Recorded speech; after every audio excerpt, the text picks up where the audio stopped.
Even though I'm gay, I've realized my best friend is the love of my life, but now that I'm battling cancer, I'm terrified I'll never get the chance to tell him he's the only one I want forever. My dearest friend in the world is a man named James. I try to describe how great he is, but it's honestly easier just to tell you the story. James and I grew up in the same town, a conservative Christian town in nowhere, USA. The first time I met him was on the playground at school. He saw me sitting alone under a tree and came over to ask me if I wanted to play with him and his friends. I said no, but he noticed I was reading a book about space, the solar system, to be more precise. So he sat down next to me and asked me which planet I thought would be the coolest to visit. We ended up talking for the rest of recess about what we thought the other planets might be like, and when we went back to class he introduced me to his friends. Meet my new friend, my name. We were inseparable from that point on. It was one of those things where the entire town, our parents included, had us married off by age 8 or something. We didn't understand at the time, of course, but I would go on family trips with his family, stay over at his place and vice versa through most of elementary school. Get in trouble for talking during class every day, though not really because the teachers all loved him. This dude can charm his way out of anything, it is unreal. We were best friends. When we finally reached the awkward teenage years and dating became a thing, he asked me to the first school dance and I said yes.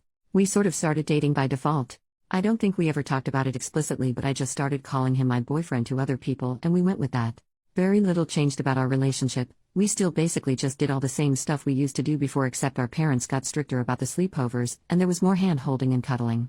Kissing and stuff was always difficult for me and I didn't know why, but he never pushed me on it at all. Not even once. The 2 times we tried he was able to tell very quickly that I was uncomfortable and he just shut the interaction down by messing up my hair playfully, saying enough of that, how about we just watch a movie? I just assumed one day I would get it. Well, I didn't. Sometime around 15 years old I started to realize the problem. I wasn't intimately attracted to men. This was a very trying time for me, given the kind of environment I grew up in. This was not acceptable. My parents were extremely religious and extremely anti-LGBT. After about 8 months of identity crisis over this, I decided to muster up the courage to tell James before anyone else. I didn't know what to expect. I was terrified. I went over to his house trembling. He had done what he always did, made my favorite snacks and got the controllers and my favorite game, Diddy Kong Racing, ready to go. He opened the door and gave me a hug and I came in. I was so scared.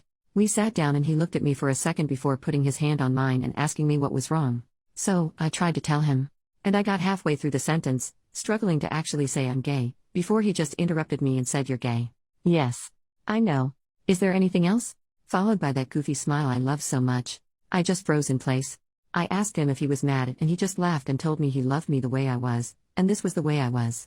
I just started crying and jumped into his arms. It felt like 10 minutes at least of me crying before he finally interrupted me in characteristic fashion, remarking, however, "I will be mad if you let the pizza rolls I made get cold, so how about we stop crying and start eating?" We stayed best friends after that. We never actually had a breakup talk, but we did start to date other people. We talked and hung out almost every day until we graduated and he went away to a big-name college.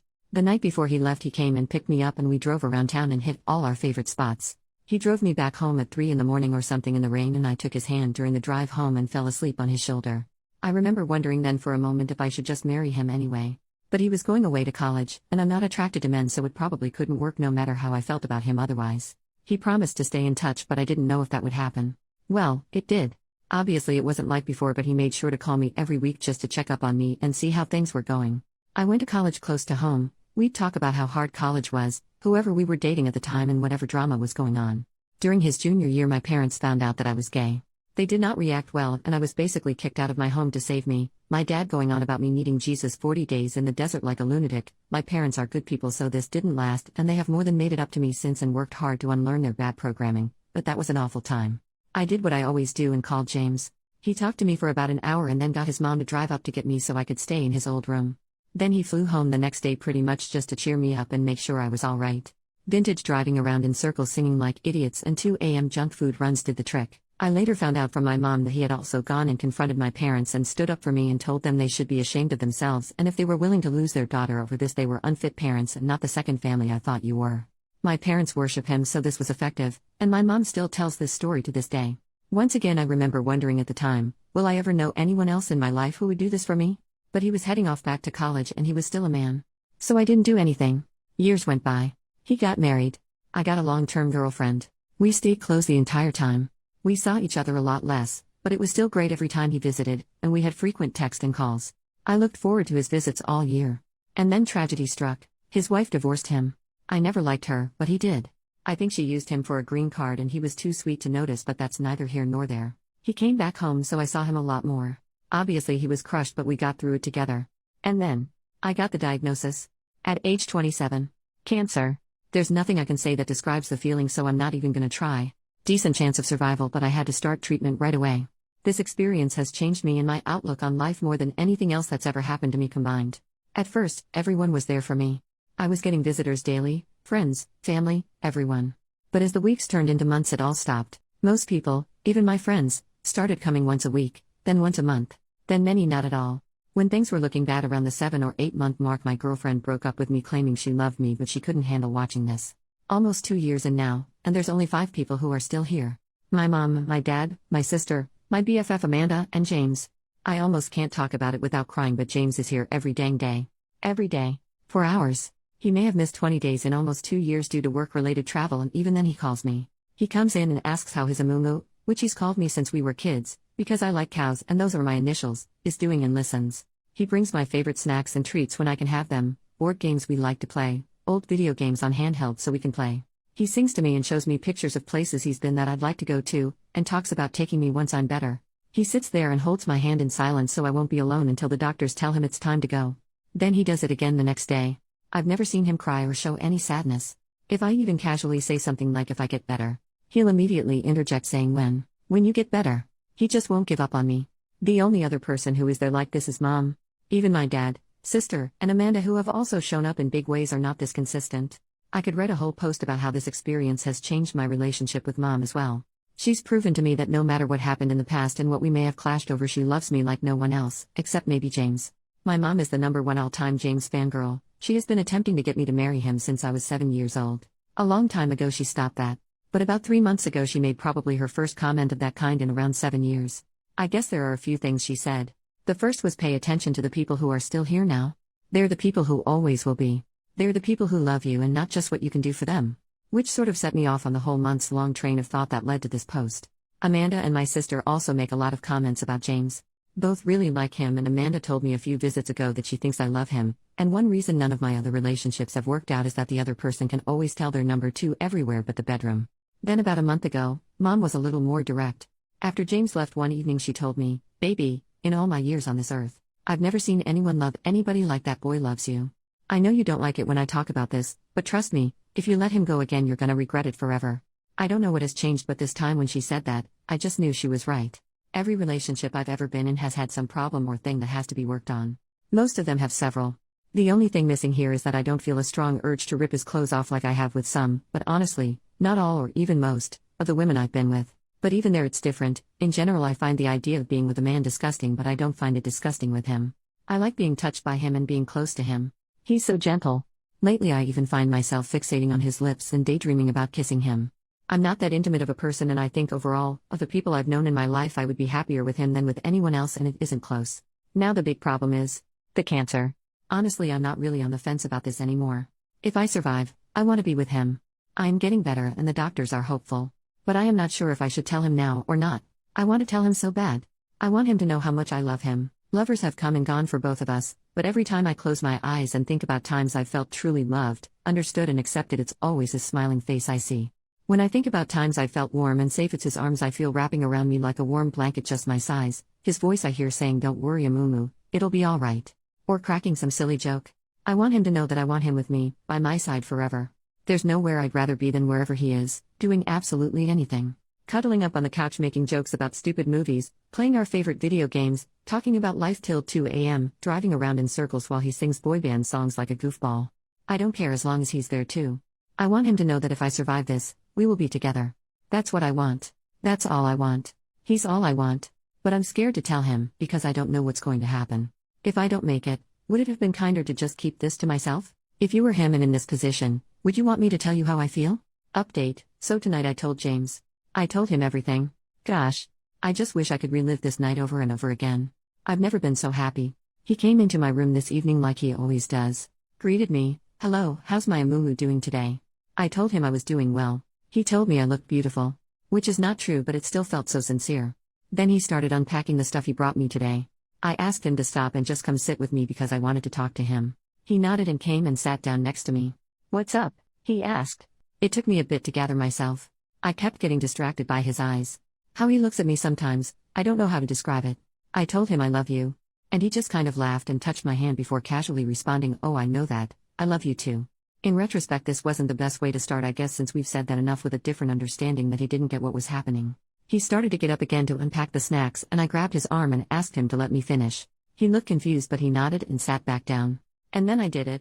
I told him everything. I told him about all the times in the past I'd thought about just marrying him despite my sexuality.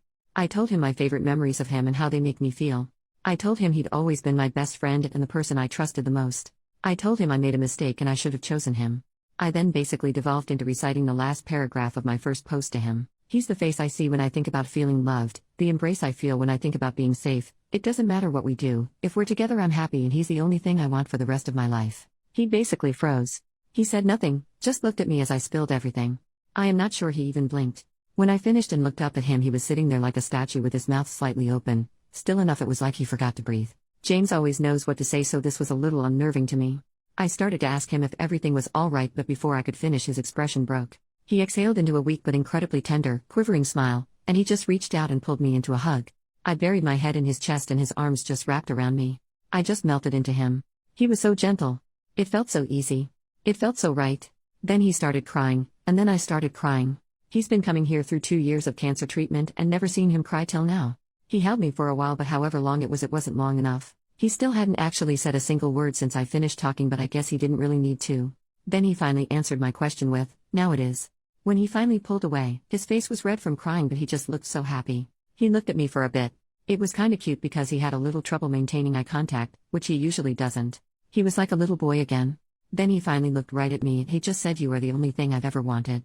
Then I started crying again and he started crying again, and he pulled me to him and held me again. I wish it never ended. A little bit later, once we exhausted our crying capacity, I showed him the post. He made a few jokes about wanting to meet this James guy and about how he had better go and thank my mom for her 20-year wingwomanship lol. Then after he finished reading it, he kissed me. It felt easy, not scary at all, and just right. He asked me if it lived up to my daydreams and I chuckled and said yes. Then he said, "I'm not so sure myself, I think I need more data," and kissed me again. He is so ridiculous, but this was smooth as butter. Then after that we started talking, and I guess he told me everything too. He said he'd loved me since we were little kids. Told me he still has every drawing, letter and craft I ever made for him in a safe that he took with him to college and has taken everywhere he's ever lived. We talked about the day I came out as gay to him, and how he'd figured it out earlier, but he struggled to accept it for months in secret because he had lived his entire life up to that point assuming we would be a family and wanting nothing else. He told me he thought about our last night before college all the time, and he kept hoping that entire night I'd say something before he left, because then he'd have transferred colleges to stay with me. Told me he actually took a very long way home just to prolong the time when we were holding hands and I was sleeping on his shoulder, and that it was to this day his favorite memory. Then he looked at me with those piercing green eyes and said, "For me, there has never been anyone else." He loved once, me, and then struggled through a bunch of rebounds, and even though he had learned to bury it and move on with life and was happy in our friendship, his heart had only ever belonged to me. Honestly, I guess I should have known this. My dad told me he was sure this was true before, but I didn't listen. But I was flustered and deeply moved. I joked that he should enter the Olympics as a torch carrier, and he said they'd never have a chance. I'm the greatest there ever was.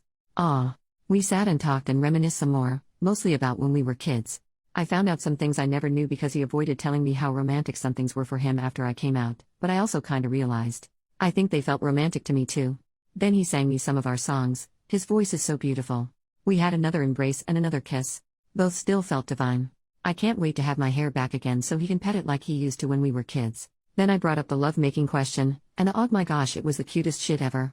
I barely got to say anything before he started tripping over himself like, "Look, I don't even care. I don't need that. If we need mistresses or something we can do that, it doesn't bother me. I just want to wake up with you every day." Which was sweet, but then I told him that even though I didn't know how that would go, and I might not be able to, I wanted to try with him anyway when I got better, and oh my god, he turned tomato red and could barely look at me. Literally could not even manage to form a sentence in response, just mumbled incoherently before managing to get out, "Okay, if you're sure." This man has been married and had 6 girlfriends, but he completely just falls all over himself at the thought. God, it was adorable. This is the only thing I'm still a little worried about, but I do want to try. I mean, I like the kissing, which I thought was completely impossible. And I know that if it doesn't turn out well, it won't ruin anything and we'll still be together and just figure something else out for that one need. Then we talked about the cancer. He is so sure I'm gonna make it. It's so touching. It took a little while to get him to take the other possibility seriously.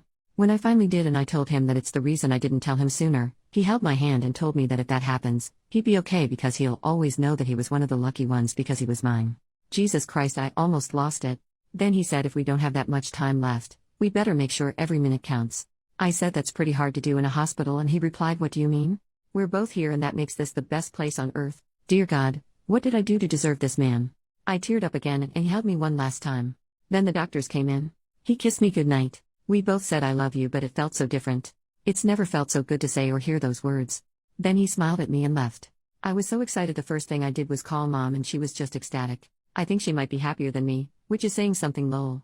As soon as I told her what happened and that James and I are together, she just started crying and talking about what a good boy he is, how she just knew this would happen and that she can rest easy now because she knows I will always be loved and taken care of. Plenty of her destiny talk, which usually gets on my nerves, but honestly I was so happy tonight. Screw it, I'm on board.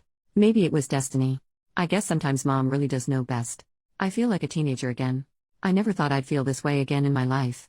I never even imagined if I did it would be for a man. God, I love him so much. Now I can't understand what I was ever worried about or why I didn't do this years ago.